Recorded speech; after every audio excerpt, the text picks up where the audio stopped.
পৌষ মাসের বিশেষ খাবার এই পাটিসাপটা ক্ষীর দিয়ে দেখাবো। আপনারা নারকেল দিয়েও করতে পারেন। 2 কাপ চালের গুঁড়ো, 1 কাপ ময়দা আর স্বাদ মতো গুড় দিয়ে মিশিয়ে নিয়েছি। এবার ধীরে ধীরে জল দিয়ে পাতলা ব্যাটার তৈরি করেছি।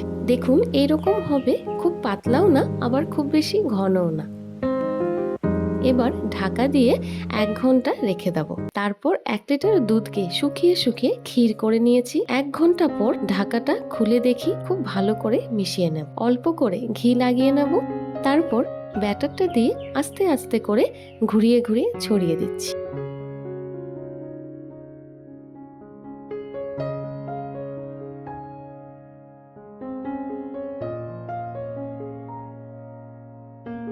অল্প করে ক্ষীরটাও দিয়ে দেব, আর হয়ে গেলে আস্তে করে উল্টে নেব। সাবধানে প্লেটে কিন্তু নামিয়ে নেব। দেখতেই পারছেন কি সুন্দর হয়েছে পিঠেগুলো। বাড়িতে বানিয়ে খেয়ে আমাকে জানাবেন কেমন লাগলো। ধন্যবাদ।